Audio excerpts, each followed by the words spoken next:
Raise your hand if you've ever picked up a book to read only to abandon it halfway.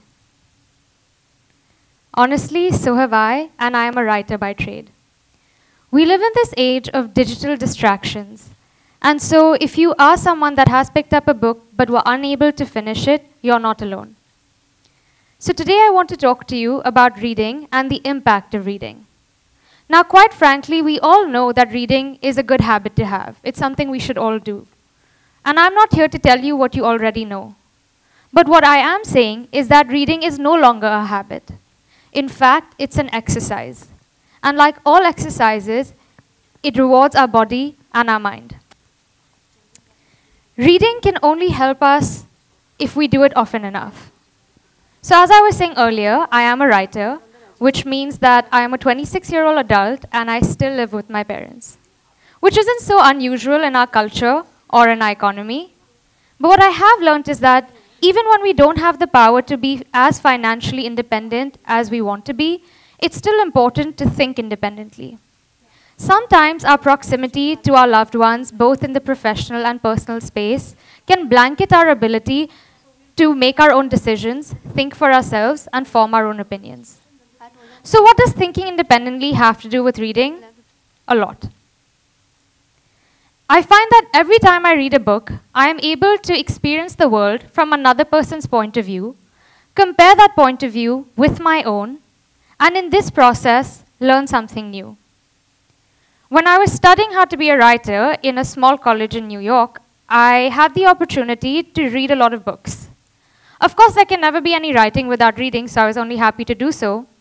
And it was during this time that I read Mohsin Hamid's The Reluctant Fundamentalist. In this book, Mohsin Hamid introduces us to the life of a young Pakistani man making his way in America. As a young Indian girl, it surprised me how much I could understand this man's point of view when my social conditioning has taught me that I have to be skeptical of everything on the other side of the border. During this time, I also read Stephen Chbosky's The Perks of Being a Wallflower. Reading this book was a delight because it introduced me to this fantastic movie called The Rocky Horror Picture Show, which is something I hope all of you look up, not right now, after we're done. But also, this book, a story about a 15-year-old American boy, really stayed with me. And that's what surprised me. I had nothing in common with this character, and yet his perspective on life, on love, and on relationships was so endearing to me, and I could deeply feel his hurt. During this time, I also read Patti Smith's Just Kids and the classic Catcher in the Rye, amongst other books. And what really stayed with me was that here was a variety of writers who lived in a different time than I did, many of whom belonged to different generations and had completely different backgrounds and realities than my own. And yet there was this common ground we could all meet at and connect at. Today, I think we can make success and our life look as successful as we want to. Recently, I read Malcolm Gladwell's Outliers.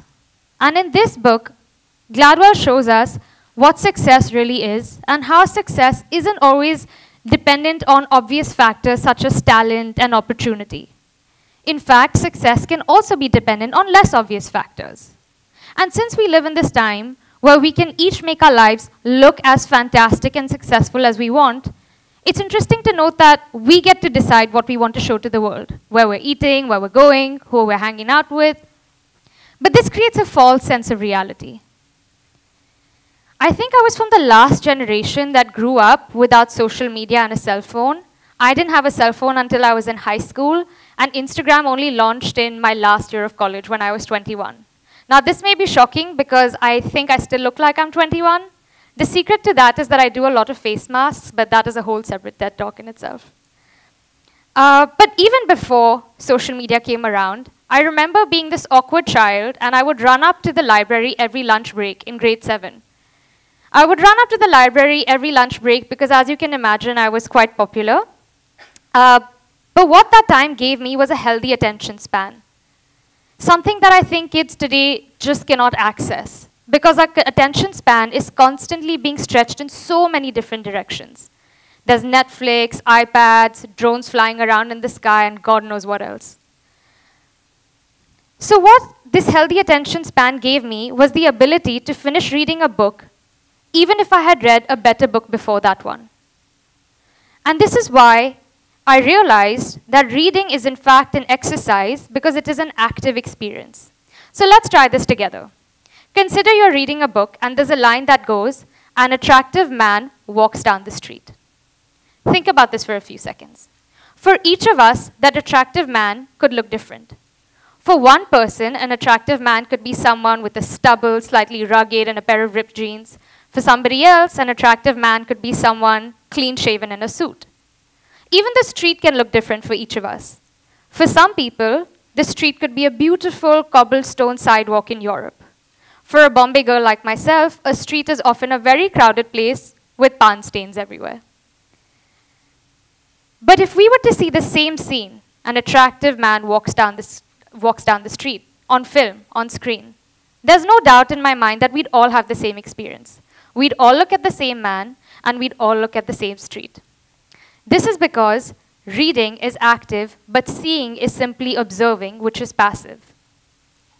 If we think about it, in recent times, there have been so many instances when powerful stories and powerful books have gone on to make massive profits at the box office. Movies, video games, TV shows, and even theme parks are based on books. So some books that turn into movies make massive amounts of profit. Some, not as much, right? Some movies just don't make it. This is because not all books are made equal. Not all movies are made equal. And quite frankly, not all stories have the power to make big profits. But the best part about reading is that we get to decide what's an interesting book and what is a dull one. Each of us can have a different taste. We can each have different opinions, and somehow we can all coexist. If we think about it, words really are the essence of all human experience. We make sense of everything around us through words. This is a chair, that is my friend, and so on. I find that when I spend an hour with my phone, I sometimes leave it feeling slightly bad about myself, but if I spend an hour with a book, I leave it feeling slightly better about myself. This is because with social media, through our phone, we are often comparing ourselves to other people. But with books, we are living through other people. What a book does is, even if briefly, we start to befriend the protagonist or the character we're reading. We start to see the world from their point of view. We understand their actions. And we start to empathize with them. And if we do this often enough, that same empathy transfers to people in other areas of our life. So in many ways, reading can make us empathize. In many ways, everything around us, whether it's the blueprint of a skyscraper, a hit movie, a hit song, everything starts with words. And even when we don't realize it, we're reading anyways. Whether you're reading the captions under a photo on Instagram, whether you're reading comments, an article or blog online, or the all-you-can-eat buffet of opinions, also known as Twitter, anytime we're reading any of these things, we're reading. But it's just the landscape of language online and in books is massively different because it takes so much more effort to put a book together. There's so many more layers of publishing and work involved.